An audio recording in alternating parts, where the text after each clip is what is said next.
ओम नमो भगवते वासुदेवाय। ओम नमो भगवते वासुदेवाय। श्रीमद् भागवतम स्कंद तृतीय अध्याय 33 कपिल के कार्यकलाप श्लोक क्रमांक 9। मैत्रेय उवाच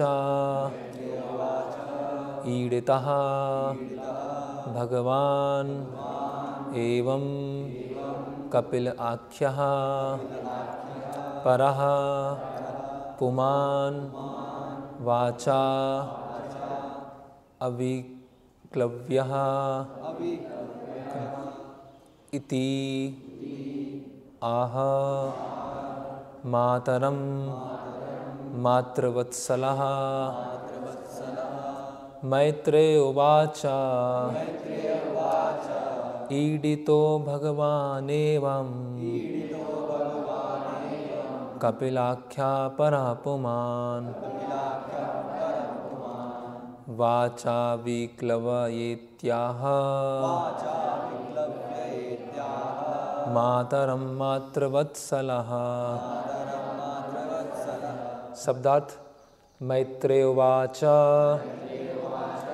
मैत्रेय ने कहा, ईडतः प्रशंसा किए जाने पर, भगवान ने, एवं इस प्रकार, कपिल आख्यः कपिल नामक, परः परम, पुमान् पुरुष, वाचा शब्दों से, अविक्लव्यः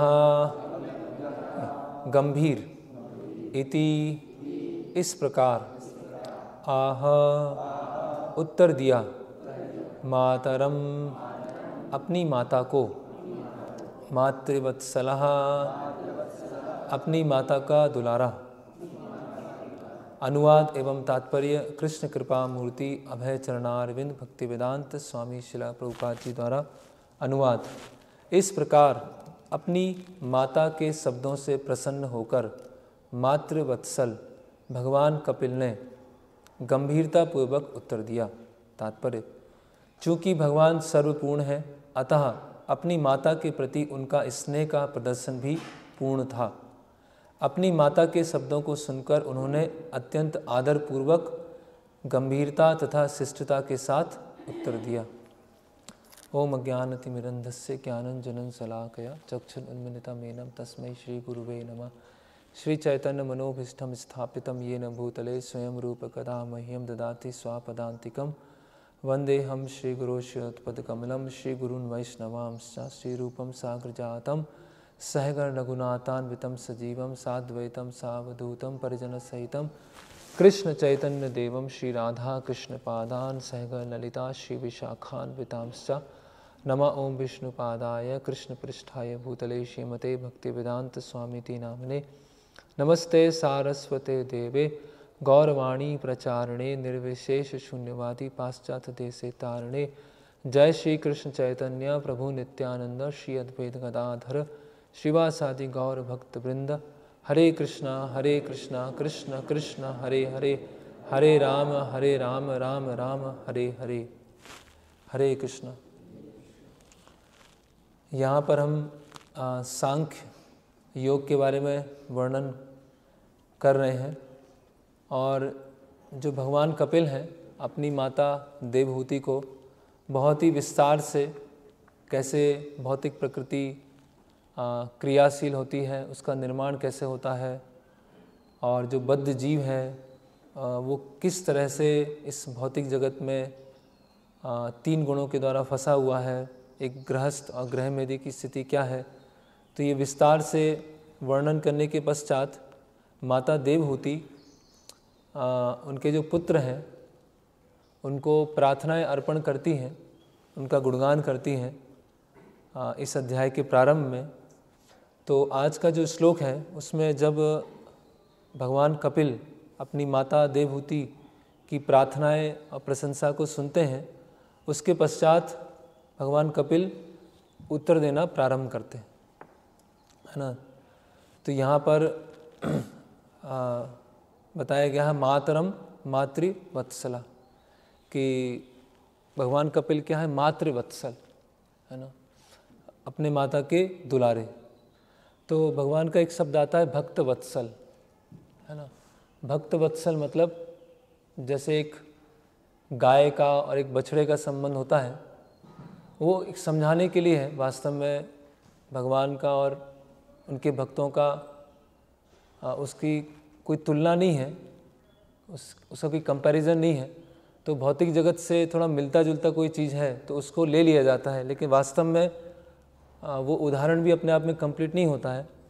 तो जैसे गाय होती है, अपने बछड़े को देखकर, बछड़ा दूर से आ रहा है या बछड़े का जन्म हुआ है, तो माता का अपने बछड़े के प्रति एक प्रेम होता है, एक स्वाभाविक प्रेम होता है ना। जैसे जब बछड़े का जन्म होता है तो उसके पूरे शरीर पर बहुत सारी अलग अलग जो गंदगी होती है वो लगी रहती है। तो जो माता जो गाय होती हैं वो बछड़े को अपनी जीभ से चाटती हैं है ना, और उसकी सफाई करती हैं, उसको दूध पिलाती हैं है ना, उसे बड़ा करती हैं। तो उसी तरह से भगवान जो होते हैं अपने भक्तों के, और कभी कभी जो जैसे भगवान हैं या जो गुरु हैं, जब भगवान अपने भक्तों के अनर्थों को दूर करते हैं, उनको भक्ति में पोषित करते हैं, उनको भक्ति में आगे बढ़ाते हैं, उसी तरह से जो गुरु हैं अपने शिष्यों के अनर्थों को निकालते हैं। और अनर्थों को निकालते समय जैसे जो एक गाय है तो बछड़े को बड़े करते समय उसे कुछ समस्याएं होती हैं, लेकिन वो उसको आनंद के साथ वो लेती है। उसी तरह से भगवान अपने भक्तों के प्रति भक्त वत्सल होते हैं है ना। तो भगवान का ये जो गुण है भक्त वत्सलता है ना, ये सबसे महत्वपूर्ण गुण है ना। भगवान एक कंट्रोलर हो सकते हैं, भगवान एक ऑर्डर सप्लायर भगवान हमारी इच्छाओं को पूरी करने वाले हो सकते हैं, ऐसा लोग सोचते हैं। और भगवान सब सृष्टि करने वाले हैं, ये भगवान के मुख्य गुण नहीं है। भगवान का जो सबसे प्राइमरी गुण है, सबसे मुख्य गुण है कि भगवान क्या है, भक्त वत्सल है। तो अभी भक्त वत्सल में भगवान के कुछ जो भक्त होते हैं उनके माता पिता का भी रोल लेते हैं है ना, कुछ उनके गुरु का रोल लेते हैं, कुछ उनके बड़े भाई का रोल लेते हैं, कुछ है ना सगे संबंधियों का रोल लेते हैं। लेकिन अल्टीमेट सेंस में भगवान भक्त वत्सल है ना। तो जो माता देवहूति हैं, हालांकि जो कपिल मुनि है उनकी माँ है, लेकिन क्योंकि माता देवहूति भगवान की भक्त है ना, तो भक्त वत्सल के अंतर्गत ही है मातृवत्सल है ना। तो भगवान मातृवत्सल हैं, तो ऐसा एक भौतिक स्तर पे अफेक्शन नहीं है अपनी माता के प्रति है ना, कि मेरी माँ है और एक भौतिक स्तर पे उनको स्नेह है। वो मातृवत्सल क्यों है, क्योंकि वो भक्त वत्सल के ही अंतर्गत आता है। तो जो माता देवहूति हैं भगवान की भक्त हैं है ना। तो यहाँ पर प्रभुपाद जी तात्पर्य में लिख रहे हैं कि भगवान सर्वपूर्ण है ना, भगवान सर्वपूर्ण, ऑल परफेक्ट, सारे गुण भगवान में पूरी तरह से उपस्थित है ना।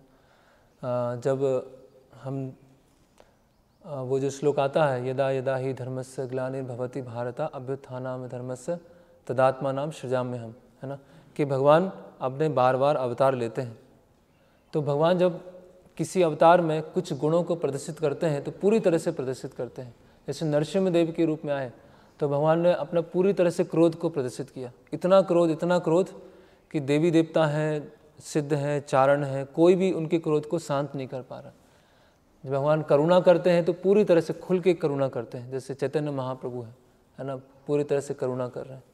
भगवान किसी को जब दंड देते हैं, जब तो जो दंड देने की प्रक्रिया जैसे भगवान राम देते हैं, भगवान कृष्ण देते हैं, तो भगवान जो भी रस में कार्य करते हैं वो पूरी परिपूर्ण रूप से होता है ना, वो आधा अधूरा नहीं होता है, पूरी तरह से होता है। तो यहाँ पर जैसे प्रभुपाद लिख रहे हैं कि भगवान सर्वपूर्ण है ना, भगवान जो भी रस में आदान प्रदान करते हैं वो पूरी तरह से करते हैं। अतः अपनी माता के प्रति उनका स्नेह का प्रदर्शन भी पूर्ण था। तो अपनी माता के प्रति उनका जो स्नेह है, माता देवहूति के प्रति जो स्नेह है, उसका जो प्रदर्शन है वो क्या है, वो भी कंप्लीट है, पूर्ण है। क्यों है? क्योंकि उनकी माता देवहूति क्या है, वो भक्त है। तो भगवान भक्त वत्सल। तो हम देखते हैं कि भगवान में भी स्नेह है ना, भगवान में भी स्नेह होता है ना। भगवान केवल जैसे एक क्रिश्चियन है या मुस्लिम है, वहाँ पर बताया जाता है कि सृष्टि कर दिया है और सृष्टि में जीवों को डाल दिया है, अभी अल्लाह की बात मानोगे तो हमेशा के लिए जन्नत मिलेगा, अल्लाह की बात नहीं मानोगे तो जहन्नुम मिलेगा। भगवान को इतना लेना देना नहीं है। वो कहते भी हैं अगर हम हेवन में जाएंगे तो हेवन में क्या होगा, बहुत सारी सुख सुविधाएं होंगी, है ना, और बहुत सारी भोग की वस्तुएं होंगी, और वहाँ से भगवान जा रहे होंगे, वो हम उनके ऊपर स्माइल करेंगे, वो थोड़ा स्माइल करेंगे, और बाकी हमें एक दूसरे से कुछ लेना देना नहीं है ना। तो भगवान इस तरह से नहीं है ना। भगवान है ना स्नेहमय, करुणामय, है ना। तो हम जैसे इस संसार में जो स्नेह देखते हैं, इस संसार में जो हम आसक्ति देखते हैं, वो भगवान और भगवान के भक्तों में होती है, उस तरह से वो स्नेह नहीं है। या आध्यात्मिक स्तर पर भक्तों या भक्तों में होती है, उस तरह से इस संसार में स्नेह नहीं है। इस संसार में स्नेह क्या है, बस एक दूसरे की इंद्रिय तृप्ति को पूर्ण करना है ना, उसके अलावा और कुछ नहीं है ना। तुम मेरे इंद्रिय तृप्ति को पूरा करो, मैं तुम्हारे इंद्रिय तृप्ति को पूरा करूँगा। यहाँ पर क्या है, सब जैसे प्रहलाद महाराज बोलते हैं, ना ते विदु स्वार्थ गतिम ही विष्णु दुरासया ये बहि अर्थमानिना अंधा यथा अंधा उपगीय माना तेपी स्वतंत्रता उरुदामनी बद्धा। कि लोगों को पता ही नहीं है कि उनका स्वार्थ किस में। स्व मतलब खुद, अर्थ मतलब मूल्यवान। उन खुद के लिए मूल्यवान वस्तु क्या है उनको वही नहीं पता, है ना। तो उसकी वजह से वो कुछ ऐसे, एक होता है श्रेयस, एक होता है प्रेयस। श्रेयस मतलब जो तुरंत लाभ देने वाला है, और प्रेयस मतलब जो आगे चल के लाभ देने वाला है। तो व्यक्ति इस जीवन में जो भी एक ऊपरी तौर से जो एक स्नेह होता है या ऊपरी तौर से एक आसक्ति होती है, वो वास्तव में क्या होती है, खुद की इंद्रिय तृप्ति के लिए होता है। जैसे पहले मैंने बताया है कि एक उदाहरण था कि एक एक्सपेरिमेंट किया गया, तो उसमें एक बंदर था, है ना, बंदर या हाँ सी बंदर, सी मंकी। तो उसको एक बर्तन में रखा गया और उसका एक छोटा सा बच्चा था, तो बच्चा भी ऐसे पास में खड़ा हुआ था, और उस बर्तन में पानी भरा गया, है ना। पानी भरते गए, पानी भरा तो पंजों तक आया, फिर घुटने तक आया। तो जो बच्चा है, छोटा बच्चा था, वो डूबने लगा। तो उसकी जो माँ है उसे उठा लिया, गोद में ले लिया। तो पानी और डालते गए तो कमर तक आ गया, और पानी डाला तो और ऊपर तक आ गया, है ना। तो उसने बच्चे को पूरा ऐसे उठा लिया, ऐसे ऊपर कर लिया कि बच्चा बचा रहे। तो पानी और डालते गए तो ऐसा स्थिति आया कि माँ जो बंदर था तो उसके पूरे सिर तक आ गया। तो उसने क्या किया, अपने बच्चे को सबसे नीचे रखा और उसके ऊपर वो चढ़ गई, है ना। तो ये है ना, सबको खुद से बहुत प्रेम है ना। हम दूसरों से, अपने जो संबंधित लोग हैं उनसे क्यों प्रेम करते हैं, क्योंकि उनका हमसे संबंध है। अगर उनका हमसे संबंध नहीं है तो उनसे प्रेम नहीं करेंगे, है ना। तो अल्टीमेटली हम दूसरों से प्रेम नहीं कर रहे हैं, हम खुद से प्रेम कर रहे हैं। लेकिन हमारा किसी दूसरे से संबंध है, इसीलिए वो हमें अपना लगता है ना। क्यों? क्योंकि वो मेरे इंद्रियों को संतुष्ट कर रहा है, क्योंकि मुझे भोग को संतुष्ट कर रहा है ना। तो एक दूसरे का जो म्यूचुअल कॉन्ट्रैक्ट है इंद्रिय तृप्ति का, वो चल रहा है। तो यहाँ का स्नेह, यहाँ का जो आसक्ति है, वो सब इसी स्तर पर है ना। और लोग उसको फिलोसोफाइज करते हैं कि हम तो दूसरों के प्रति कितने करुणामय हैं। लोगों को एक वेग आइडिया है, लव, पीस, कंपैशन, सबके प्रति प्रेम होना चाहिए, है ना। सबके प्रति करुणा होना चाहिए, यूनिवर्सल लव। बोलेंगे सबसे प्रेम करो और घर में लड़ाई चल रही होगी। प्रेम पूरे संसार से करने के लिए बोलेंगे और घर में ही झगड़ा चल रहा है। तो ये सब क्या वेग आइडिया, ये सब जो न्यू एज गुरु हैं, मायावादी हैं, उनको ये बोलने में बहुत अच्छा लगता है, बस सबसे प्रेम करो, है ना। भगवान का कॉन्सेप्ट उसमें चला जाएगा, भगवान पिक्चर से हट जाएंगे। सबसे प्रेम करो, सबके प्रति दया होना चाहिए, करुणा होना चाहिए, है ना। तो अब जैसे हम देखते हैं कि ऐसा जो प्रेममयी इस संबंध है वो एक भागवतम के इंसिडेंट में भी आता है, भरत महाराज का। तो भरत महाराज को भी हिरण से बहुत ज़्यादा प्रेम था, बहुत ज़्यादा लगाव था, है ना। बेचारा छोटा सा हिरण जिसका कोई नहीं है ना, एक अंधेरे जंगल में खो गया, है ना।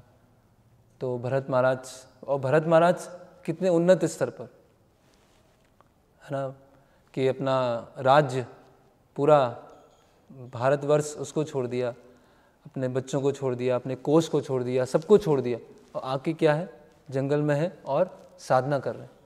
और हिरण आता है और वो सोचते हैं मेरा कर्तव्य है उसको बचाना, उसको उठाते हैं। और उसके जो हिरण की माँ की उस समय मृत्यु हो जाती है और छोटा हिरण बचता है, और भरत महाराज उसको गोद में रखते हैं, उसको कंधे में बैठाते हैं, जब सो रहे होते हैं तो उसको छाती पर रखते हैं, है ना। उसको हर तरह से ध्यान रखते हैं। जब वो ध्यान लगा रहे होते हैं तो उस हिरण का स्मरण आ रहा होता है ना। कोई भी कार्य कर रहे होते हैं उनको वो ये आता है कि वो मेरी ऊपर पूरी तरह से निर्भर है, वो भगवान के द्वारा भेजा हुआ है, तो मैं कैसे उसको नेगलेक्ट कर सकता हूँ। मैं अपनी साधना को नेगलेक्ट कर दूंगा, लेकिन उसको कैसे नेगलेक्ट कर सकता हूँ, है ना। तो करुणा तो हमें सब पे दिखानी चाहिए। तो करुणा दिखा रहे हैं, स्नेह दिखा रहे हैं, लेकिन वो क्या है, मिसप्लेस्ड है, वो गलत जगह है। वास्तव में करुणा क्या है ना।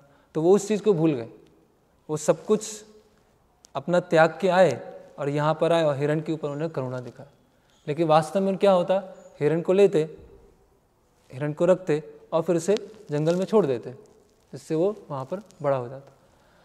तो कभी कभी वो करुणा को लोग फिलोसोफाइज भी करने लगते हैं, है ना। जैसे समाज सेवक होते हैं, समाज सेवक बोलते हैं कि भक्ति करने से क्या होगा, कुछ प्रैक्टिकल करो, कुछ व्यवहारिक होना चाहिए, है ना। लोग इतने दुखी हैं, इतने परेशान हैं, बीमार हैं, खाने को नहीं है, तो उनको कुछ देना चाहिए, है ना। तो वो वास्तव में वो करुणा है, वास्तव में जो स्नेह है वो नहीं समझ पाते, है ना। क्योंकि उनको खुद नहीं पता है कि उनके लिए क्या अच्छा है, तो दूसरों के लिए क्या अच्छा है वो क्या पता होगा। हमें खुद नहीं पता है कि मेरे लिए क्या अच्छा है, तो फिर दूसरों से जो हम स्नेह करेंगे या दूसरों से हम आसक्ति रखेंगे तो वो भी क्या होगी, गलत होगी, क्योंकि हमें खुद के बारे में नहीं पता मुझे क्या अच्छा है ना। तो इस तरह से इस भौतिक जगत में, जैसे प्रभुपाद जी कई बोलते हैं कि इस भौतिक जगत में एक्चुअली प्रेम जैसा कुछ है ही नहीं। यहाँ सब क्या है, बस काम, है ना। सब अपने इंद्रिय संतुष्टि में लगे हुए, उसके अलावा और कुछ नहीं, है ना। तो जैसे कि भागवतम में कई जगह बताया जाता है, और यहाँ पर ये जो शब्द आ रहा है मातरम मातृवत्सला, तो अभी कपिल मुनि को अपनी माता से प्रेम है, तो वो क्या बता रहे हैं, कपिल मुनि क्या बता रहे हैं अपनी माता को, सांख्य योग बता रहे हैं, पूरा सांख्य योग का सिस्टम बता रहे हैं, बद्ध जीव कैसे फंसा होता है उसके बारे में बता रहे हैं, है ना, और कैसे वो निकला जाए, है ना। और बाद में क्या होता है, कपिल मुनि वहाँ से चले जाते हैं, कपिल आश्रम चले जाते हैं, है ना। तो मातृवत्सला, माता से प्रेम है, तो वो इंस्ट्रक्शन दे रहे हैं, उनको समझा रहे हैं कि ये चीज़ करना चाहिए, ये चीज़ करने से आसक्ति होती है ना, भौतिक जगत में फंस जाते हैं। तो वास्तव में अगर हमें किसी से स्नेह है तो हम उसको क्या और कृष्ण के पास ले जाएंगे। ऐसा नहीं कि मेरी सेवा करो, कृष्ण की सेवा करने की जरूरत नहीं है, मेरी सेवा करो, है ना। तो वो स्नेह को प्रदर्शित करेगा। क्यों? क्योंकि कृष्ण ही है जो पूरी तरह से सर्वपूर्ण है स्नेह देने में, है ना। तो अगर हम किसी से वास्तव में प्रेम करते हैं और ऐसा होता है कि पारिवारिक आसक्ति है या पारिवारिक स्नेह है, तो पारिवारिक आसक्ति, पारिवारिक स्नेह में क्या होता है ना, वही एक दूसरे के इंद्रिय तृप्ति के लिए प्रयास करते हैं, है ना। जैसे प्रभुपाद जी कई बताते हैं कि कोई ऐसा एक बिजनेसमैन था, एक व्यक्ति था, है ना, उसने पूरे जीवन में बिजनेस किया, अपने घर वालों का पालन पोषण किया, सब कुछ किया, और जब उसकी मृत्यु के समय आया तो घर वाले बोल रहे हैं कि तुमने हमारे लिए किया क्या है, कुछ किए नहीं तुमने हमारे लिए। तो ये है इस संसार का जो स्नेह है, और वो पूरा क्या है, बस खुद को संतुष्टि मिलना, है ना। तो जब हम समझेंगे और जब भक्ति में हम थोड़ा सा आगे बढ़ेंगे तो इस चीज़ को समझेंगे कि अगर हमें ऐसा नहीं कि जो भक्त हैं वो उनको स्नेह ऐसा कुछ है नहीं, स्टोन हार्टेड हैं, उनके अंदर कोई फीलिंग्स ही नहीं है ना। और जैसे मिलिट्री में रहते हैं सब, कोई किसी से अपना काम कर रहे हैं, लेफ़्ट राइट और किसी से कोई लेना देना नहीं है। जैसे मायावादी होते हैं ना, कोई वो नहीं, कोई आसक्ति नहीं होना चाहिए, किसी से भी आसक्ति नहीं, भगवान से भी नहीं, भगवान की सेवा से भी नहीं। और मायावादी ऐसे हैं कि भगवान को भी छोड़ दिया उन्होंने, भगवान की सेवा भी छोड़ दी, तो वो तो व्यक्ति रह ही नहीं सकता, बिना आसक्ति के, बिना स्नेह के व्यक्ति रह ही नहीं सकता, है ना। नहीं तो वो क्या हो जाएगा, हाँ वो फिर वो ब्रह्म में लीन होगा, कुछ समय के लिए ब्रह्म में लीन होगा, लेकिन फिर उसका पतन हो जाएगा, है ना। जैसे प्रभुपाद बोलते हैं कि वो कई ब्रह्म में लीन होते हैं और ब्रह्म में लीन वाले नीचे आते हैं और समाज सेवा चालू कर देते हैं। जब ब्रह्म में लीन ही हो गए तो अभी समाज सेवा क्यों कर रहे हैं। तो कोई व्यक्ति निष्क्रिय तो रह ही नहीं सकता, है ना। ना ही कश्चित् क्षणमपि जातु तिष्ठत् अकर्मकृत। भगवान बताते हैं 3 अध्याय में कि कोई कर्म किए बिना तो रह ही नहीं सकता, है ना। कोई स्नेह है या प्रेम है उसके बिना रह ही नहीं सकता। लेकिन भौतिक जगत में और जो भौतिक डीलिंग्स हैं उसमें कोई प्रेम स्नेह जैसा कुछ नहीं है। तो वास्तव में अगर स्नेह है ना, तो भगवान को है। वास्तव में जो प्रेम है वो भगवान को है, इसीलिए भगवान अवतार लेते हैं, भगवान यहाँ पर आते हैं। और फिर भगवान का स्नेह किस में ट्रांसफ़र होता है, जो आचार्य हैं। आचार्यों में स्नेह क्यों है, गुरु में स्नेह क्यों है, क्योंकि अल्टीमेटली वो कृष्ण से आया। तो जो आचार्य हैं, गुरु हैं, वैष्णव हैं, तो वो स्नेह है या आसक्ति है वो क्यों है, वो भगवान के पास ले जाना चाहते हैं। तो उसी तरह से अगर परिवार में कोई एक सदस्य भक्ति में आगे बढ़ रहा है और भक्ति में आगे बढ़ने के कारण ऐसी स्थिति है कि ऊपर हमें लग रहा है कि वो हमें संतुष्ट नहीं कर रहा है ना, तो हमें क्या लगता है, नहीं इतनी भक्ति करने की आवश्यकता नहीं है ना। जैसे कई बार ऐसा होता है कि कोई बच्चे होते हैं, बहुत शैतान होते हैं, है ना, और माता पिता की सुनते नहीं हैं, तो माता पिता उनको मंदिर लेके आते हैं, बोलते हैं कि प्रभु जी उसको सुधारिए, तो हमारी सुनते ही नहीं है, तो है ना। और ना पढ़ाई लिखाई करता है, बस खेलना, कुछ करते ही नहीं है, तो मंदिर लेके आते हैं उसे। मंदिर आके धीरे धीरे माला करना चालू करता है, सेवा करना चालू करता है, और फिर मंदिर में ही कई घंटे बिताना चालू करता है। तो माता पिता बोलते इतना ज़रूरत नहीं है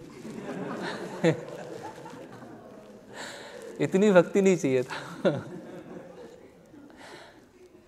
तो मतलब वो सुधर भी जाए और हमको सेटिस्फाई भी करता रहे, है ना। सुधरा भी हो लेकिन सेटिस्फाई हमें करना चाहिए।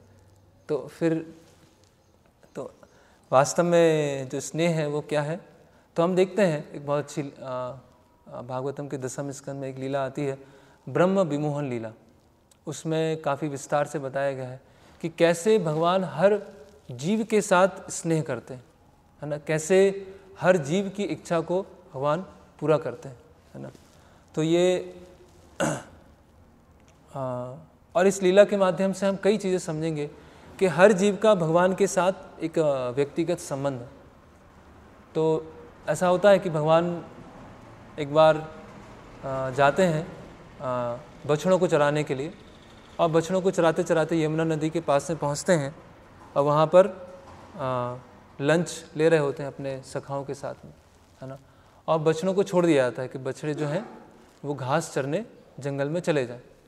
तो वो घास चरने जब जंगल में जाते हैं तो वो अंदर जाते जाते हैं, चलते जाते हैं और बहुत गहरे अंधेरे जंगल में पहुँच जाते हैं, है ना।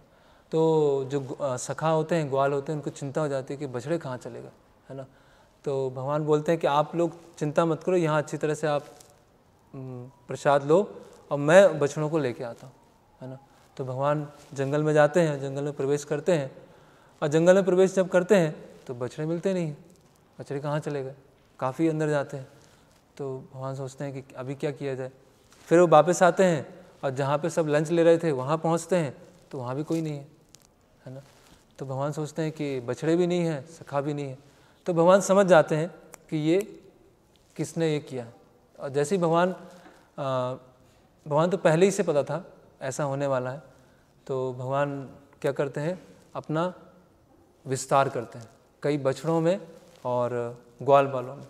तो यहाँ पर सुखदेव गोस्वामी बता रहे हैं कि भगवान जो विस्तार करते हैं बिल्कुल एग्जैक्टली वैसे विस्तार करते हैं, है ना। जैसे ग्वाल है तो उसके जैसे उसके जो हाथ पैर हैं, उसका जो फेस है, उसने जो वस्त्र पहने हैं, उसके पास जो छड़ी है, उसका जो कुछ इंस्ट्रूमेंट है, बिल्कुल भगवान बिल्कुल वैसे ही सखाओं के रूप में विस्तार कर लेते हैं।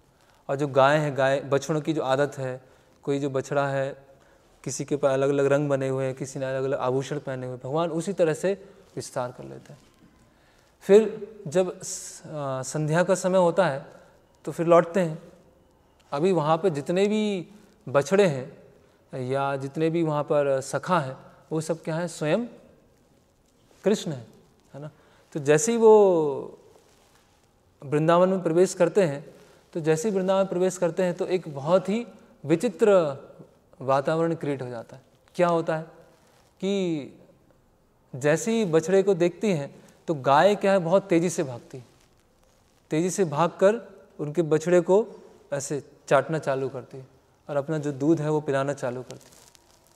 और जो बच्चे होते हैं अपने जब घर पहुंचते हैं तो उनकी जो माँ है वो उनको बहुत प्रेम करने लगती है ना। उनको नहलाना, उनको वस्त्र पहनाना, उनको तिलक लगाना, उनको आभूषण पहनाना, उनको भोजन देना। तो ऐसा यहाँ पर सुखदेव गोस्वामी बता रहे हैं कि सारे वृंदावन में सारे जो गोपियाँ थी, जो वृद्ध गोपियाँ थी, उनका अपने बच्चों के प्रति इतना प्रेम नहीं था जितना कृष्ण के प्रति था। कृष्ण से अधिक प्रेम था, अपने बालकों से इतना प्रेम नहीं था। लेकिन आज जो शाम को घटना हो रही है उसमें क्या हो रहा है, जितना कृष्ण से प्रेम है उतने अपने बच्चों से प्रेम है ना। और ऐसे गाय हैं तो गायों को बछड़ों से इतना प्रेम नहीं था, गाय को किनसे प्रेम था, कृष्ण से अधिक प्रेम था कि कृष्ण उनके साथ खेलते थे। लेकिन आज क्या हो रहा है कि जो गाय हैं वो अपने बछड़ों से अधिक प्रेम कर रही। अब बछड़े भी कैसे कि दो तरह के बछड़े हैं। एक बछड़े हैं जिनका अभी जन्म हुआ है, जो दूध पीते हैं, और जो थोड़े से बड़े हो गए हैं, जो अभी दूध नहीं पीते हैं, उनको गाय दूध पिला रही, उनको गाय देखभाल कर रही। जो बछड़े बड़े हो चुके हैं, जिनको देखभाल की आवश्यकता नहीं है, दूध की आवश्यकता नहीं है, गाय उनका देखभाल कर रही। तो ऐसा चलता जाता 1 साल हो जाता है ना, कि सब अपने बच्चों से प्रेम करने में पूरा व्यस्त हैं। और जो गाय हैं अपने, और एक बार ऐसा होता है कि जो ग्वाल होते हैं अपनी गायों को लेके चराने जाते हैं गोवर्धन पर। और जब गोवर्धन पर चराने जाते हैं तो जो गाय होती हैं वो गोवर्धन के ऊपर होती हैं। अब कुछ समय के पश्चात वहाँ पे बछड़े आते हैं। तो जैसे ही बछड़े आते हैं, बछड़े और सखा छोटे बालक आते हैं, तो जैसे ही वो वहाँ पर आते हैं तो गाय क्या है, गोवर्धन पर्वत से तेज़ी से दौड़ना चालू करती है। दौड़ रही। तो वहाँ पे जो बड़े ग्वाल होते हैं वो बहुत गुस्से में आ जाते हैं कि गाय ऐसे अपने बछड़ों की तरफ क्यों दौड़ रही है ना, वो तो उनके घर ही पर है, इतना ऐसा क्यों प्रेम है। तो उनको बहुत गुस्सा आने लगता है। और जब क्रोध आता है तो फिर वो अपने बच्चों को देखते हैं, और जैसे ही अपने बच्चों को देखते हैं तो जो बड़े ग्वाल होते हैं वो अपने बच्चों की तरफ भागते हैं। वो भी तो घर पे ही रहते हैं। लेकिन तो क्या हुआ था, जिस दिन ये ब्रह्म विमोहन लीला हुई थी उस दिन बलराम जी नहीं गए थे भगवान के साथ में बछड़ों को चराने के लिए। तो बलराम जी सोचते हैं कि ये चल क्या रहा है 1 साल से कि जो ग्वाल हैं अपने बच्चों से इतना प्रेम कर रहे हैं, जो माँ है अपने बच्चों से प्रेम कर रही हैं, जो गाय हैं अपने जो वरिष्ठ बछड़े हैं उनसे प्रेम कर रहे हैं, और इतना सब प्रेम तो कृष्ण से करते थे, अपने बच्चों और बछड़े से क्यों कर रहे हैं। तो फिर बलराम जी समझ जाते हैं कि ये क्या हुआ। बलराम जी समझ जाते हैं कि ब्रह्मा जी ने क्या किया, बछड़ों को चुरा लिया और ग्वालों को चुरा लिया, और भगवान ने अपना वहाँ पर विस्तार किया। तो भगवान इस लीला के माध्यम से बता रहे हैं कि वास्तव में हमारा जो स्नेह है उसकी पूर्ति कब होगी, जब भगवान से स्नेह होगा, है ना। जैसे प्रभुपाद लिखते हैं, all type of incompleteness is felt due to incomplete knowledge of complete whole, कि हमें अपने जीवन में जो अपूर्णता का अनुभव हो रहा है, वो अपूर्णता का अनुभव क्यों हो रहा है, क्योंकि हमें पूर्ण का अपूर्ण ज्ञान है। तो अगर कृष्ण का, कृष्ण मतलब पूर्ण, पूर्ण मतलब कृष्ण, तो अगर कृष्ण का पूरी तरह से ज्ञान है और कृष्ण के साथ संबंध है, तो हमारे जीवन में किसी तरह की अपूर्णता होगी नहीं। लोग सोचते हैं ना कि ये चीज़ की कमी है, वो कमी है ना, ये नहीं मिल रहा है, ये चीज़ हो जाएगा तो अच्छा होगा, कोई मेरी सुनता नहीं है, कोई मेरे समझता नहीं है। तो लोग ऐसा अपने आप में अपूर्णता अनुभव करते हैं। क्यों अपूर्णता का अनुभव करते हैं? क्योंकि जो पूर्ण कृष्ण है उनके बारे में ज्ञान नहीं है। तो हर व्यक्ति प्रेम को ढूंढ रहा है, लेकिन जिनसे भी वो प्रेम करता है वो अपूर्ण होते हैं। तो उनसे प्रेम करने के कारण अपूर्ण संतुष्टि होती है, और अपूर्ण संतुष्टि के कारण व्यक्ति क्या सोचता है कि, है ना, फिर वो क्या हो जाता है, फिर वो प्रेम के जो ऑब्जेक्ट होते हैं वो चेंज होते रहते हैं। आज इनसे प्रेम है, उनसे प्रेम है, इनसे प्रेम है, इनसे प्रेम है, प्रेम होता रहता है।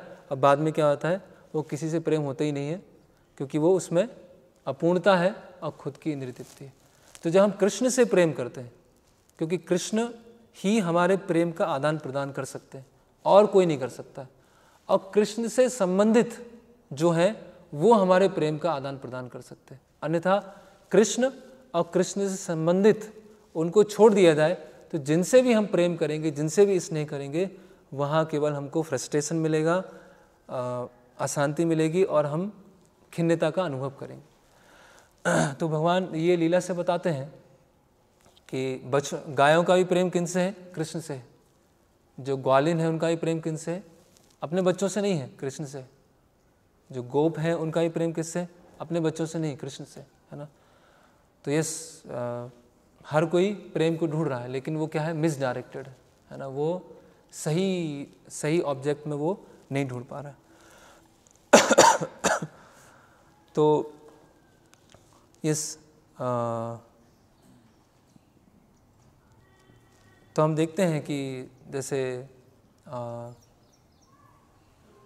भक्ति विनोद ठाकुर हैं, तो भक्ति विनोद ठाकुर अपने कई सॉन्ग्स में लिखते हैं कि उनके जो पुत्र हैं, उनके सहचर हैं, उनके जो अनुचर हैं, उनकी जो घर की संपत्ति है, वो सब क्या है, भगवान आपके लिए है, और मैं केवल क्या हूँ, एक रक्षक हूँ। मैं केवल आपका एक घर का क्या है, केयर टेकर होता है ना। तो केयर टेकर क्या है, उसका खुद का घर, खुद की चीज़ नहीं होती है, वो जस्ट एक केयर करने के लिए होता है ना।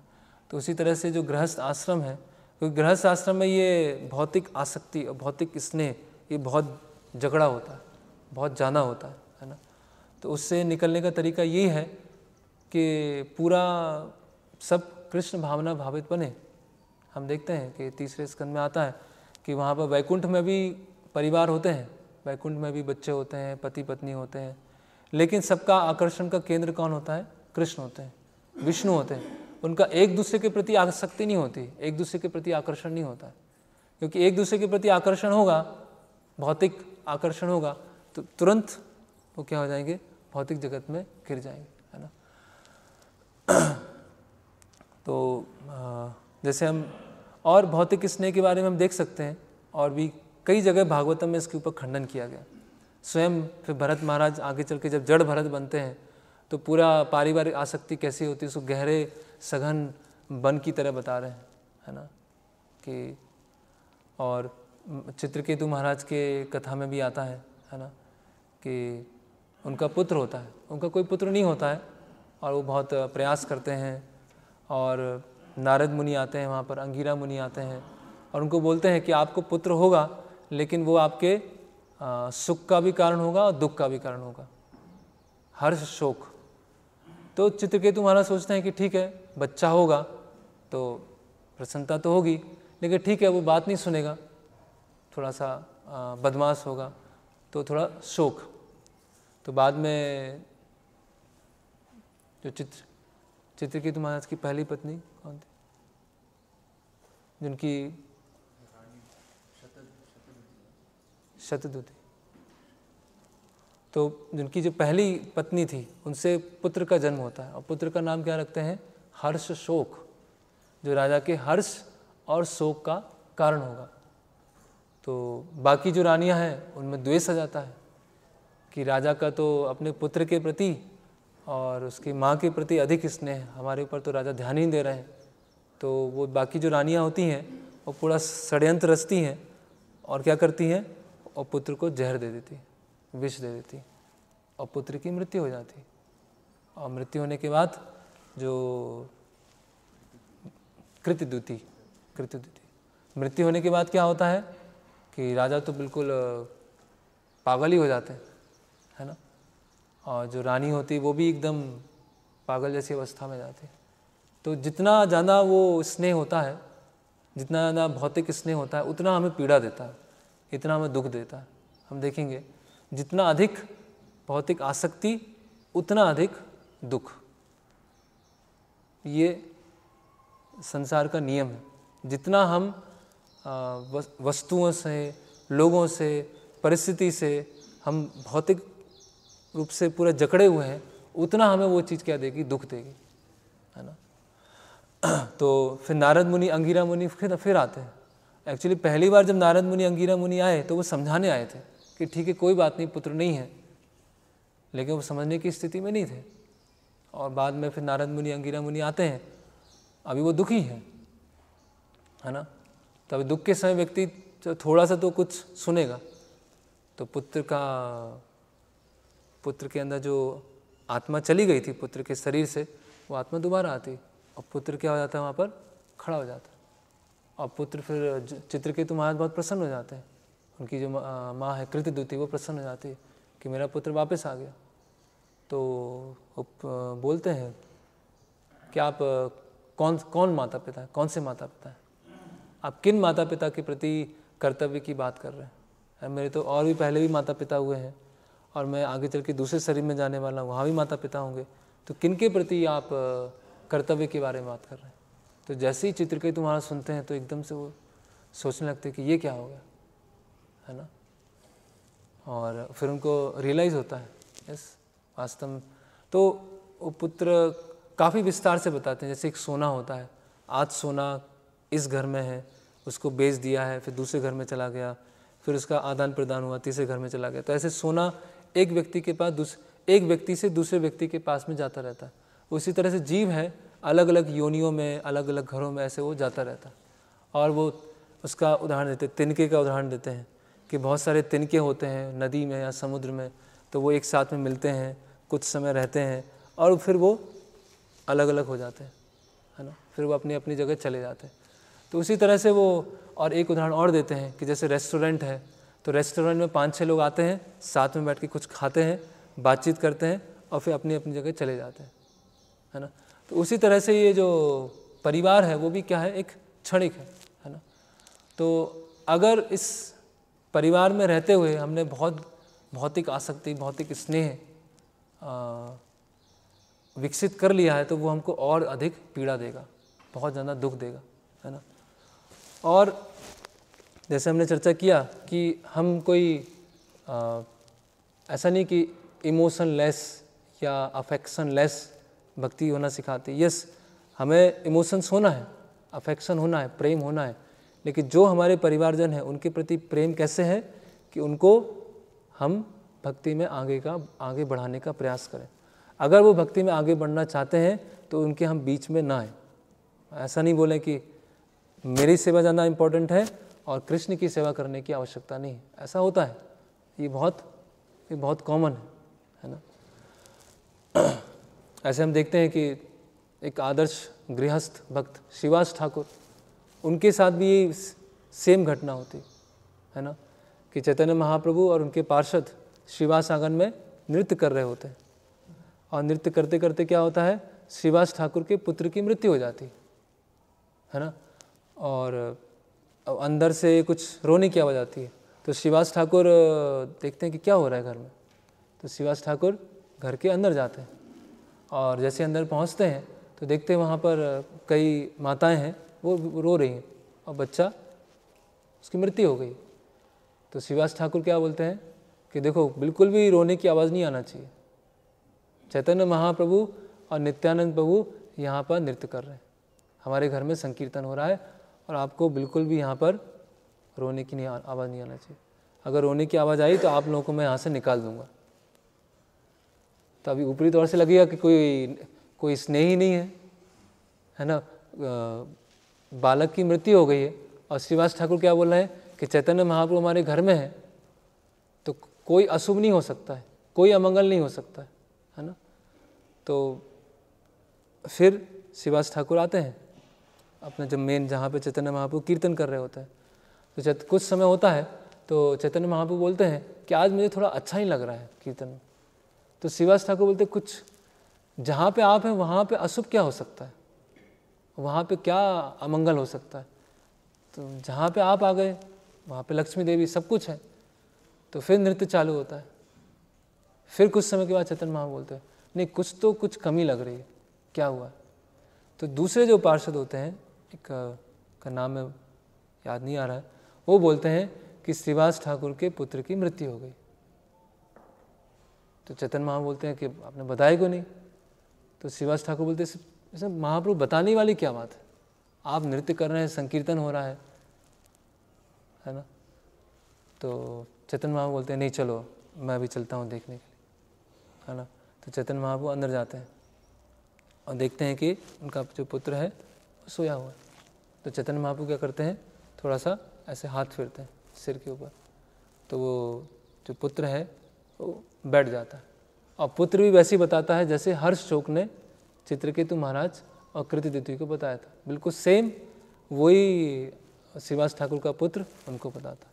और जैसे ही वो आत्म साक्षात्कार के बारे में बताता है तो वहाँ जितने भी सब लोग थे जो थोड़ा शोकाकुल थे, उनका शोक पूरी तरह से चला जाता। और चैतन्य महाप्रभु नित्यानंद प्रभु क्या बोलते हैं, गौर निताई क्या बोलते हैं कि आपका एक पुत्र चला गया लेकिन अभी आपके दो पुत्र हैं, मैं और नित्यानंद प्रभु, हम दोनों आपके पुत्र, है ना। तो इस तरह से हम देख सकते हैं कि श्रीवास ठाकुर का इतना उच्च चरित्र कि घर में इतनी बड़ी दुर्घटना हो गई और वो क्या बोल रहे हैं, क्योंकि भगवान यहाँ पर आए हैं तो कोई अशुभ नहीं हो सकता। तो इसको बोलते हैं कि एक आदर्श गृहस्थ। ठीक है, हम उस स्तर पे नहीं हैं, उस स्तर पे हमें पहुँचना है, लेकिन कम से कम इतना समझना है कि अगर हमारा जो उत्तरदायित्व है एक दूसरे के प्रति, हमारा क्या उत्तरदायित्व है कि एक दूसरे को हम मदद करें कृष्ण भावनामृत में आगे बढ़ने के लिए। ऐसा नहीं कि रोटी कपड़ा मकान का हमने व्यवस्था कर दिया, सब कुछ कर लिया। हाँ, जैसे कई बार लोगों को बोलते हैं कि आप भक्ति कीजिए, प्रभु ये समय नहीं है, इतनी सारी जिम्मेदारियां हैं, आप तो मंदिर में बैठे हुए हैं, बस आपका तो कुछ है नहीं, हमारी तो कितनी सारी जिम्मेदारी है ना। तो वो जिम्मेदारी तो हर योनि में है, ऐसा नहीं वो कोई विशेष आप कर रहे हैं। जब किसी दूसरी योनि में तो वहाँ भी वही कर रहे थे आप, और इसके बाद भी किसी योनि में जाएंगे वहाँ भी वही करेंगे, है ना। तो आपकी जो मुख्य जिम्मेदारी है वो क्या है, अपने परिवार के जनों को कृष्ण भक्त बनाना या कृष्ण भक्ति में बढ़ने के लिए प्रोत्साहित करना, वो आपकी मुख्य जिम्मेदारी है। तब आपको अपने परिवार वालों से प्रेम है, अन्यथा वो प्रेम नहीं है, जस्ट बस एक खोखला वो दिखावटी प्रेम है, बस एक दिखावटी अफेक्शन है और उसके अलावा कुछ नहीं, है ना। तो यस, हमें भौतिक स्तर पे भी स्नेह नहीं रखना है और हमें स्नेह रहित भी नहीं होना है। दोनों एक्सट्रीम है कि भौतिक रूप से स्नेह है वो भी गलत है और इमोशन लेस है वो भी गलत है। स्नेह होना है, लेकिन क्यों, जिससे हम जो परम स्नेही कृष्ण की तरफ सबको ले जा सकें और जो गुरु हैं उनकी तरफ हम ले जा सकें। तो जिस तरह से इस तात्पर्य में था कि भगवान सर्वपूर्ण है और उनकी माता के प्रति उनका जो स्नेह है वो पूर्ण है ना, क्योंकि माता उनकी कौन है, भक्त हैं। तो इसके साथ हम विराम लेंगे। हरे कृष्णा। किन्हीं का कोई प्रश्न है? आपने उदाहरण दिया बंदर वाला, ये भौतिक स्नेह को समझाने के लिए जी, तो कभी कभी लेकिन भौतिकतावादी लोग ऐसे उदाहरण दे सकते हैं जिसमें सेक्रीफाइस, हाँ, यस।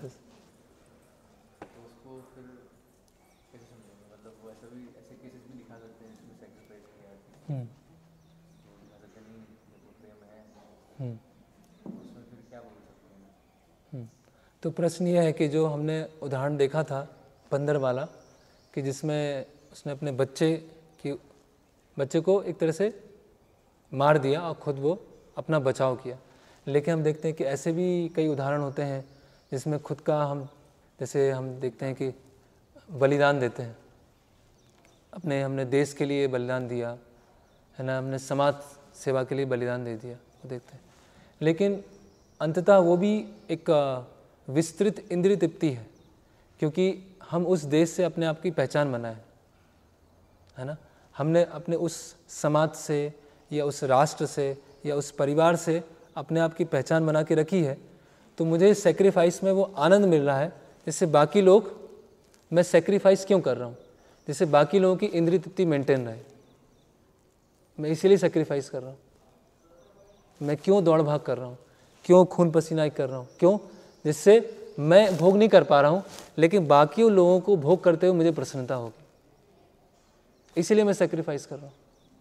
कोई अपने समाज सेवा लगा हुआ है, दिन रात सुबह शाम भागे जा रहा है, सेक्रीफाइस कर रहा है, खाने के लिए टाइम नहीं है उसके पास, क्यों?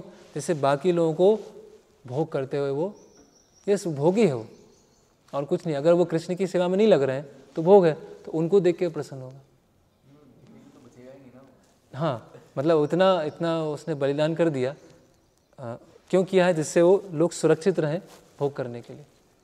अगर उसका हायर अपने विचार को, यस, सूक्ष्म स्तर पे वो आनंद ले रहा है कि देखो मैंने दूसरों के लिए सेक्रीफाइस कर लिया। वो दूसरे क्यों? क्योंकि वो अपने आप से पहचान बना के रखे।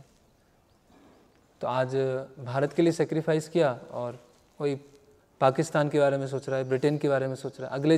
अगले जन्म में उसका जन्म हुआ ब्रिटेन में, तो ब्रिटेन के लिए सेक्रीफाइस करेगा, भारत दुश्मन हो जाएगा, पाकिस्तान मित्र हो जाएगा और भारत दुश्मन हो जाएगा।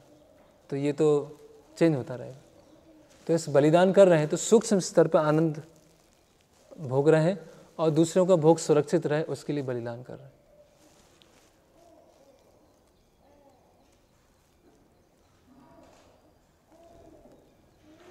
और कोई प्रश्न?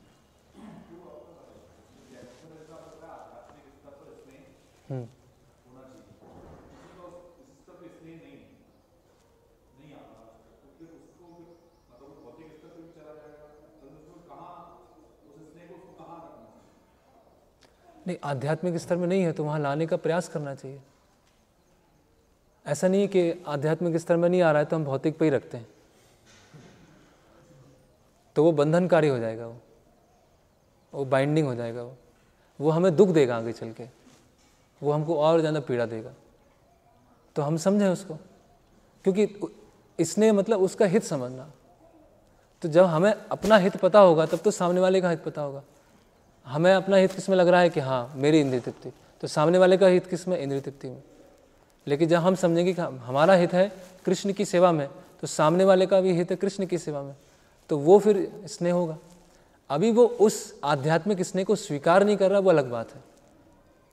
हम आध्यात्मिक रूप से किसी को स्नेह कर रहे हैं, भक्ति में लाने का प्रयास कर रहे हैं और वो नहीं आना चाह रहा है, तो ठीक है, हमने तो अपनी तरफ से प्रयास किया ना। अभी वो इस चीज़ को एक्सेप्ट करें ना करें, वो स्वतंत्र जीव हैं, अपनी इच्छा शक्ति से वो स्वीकार करेंगे। लेकिन हमारी तरफ से तो कमी नहीं ना, हमने तो प्रयास किया ना। लेकिन ऐसा नहीं फिर हम भौतिक स्तर पर उसको लेके आए।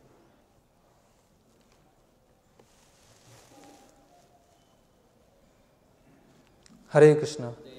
श्रील प्रभुपाद की, श्रीमद् भागवतम की जय।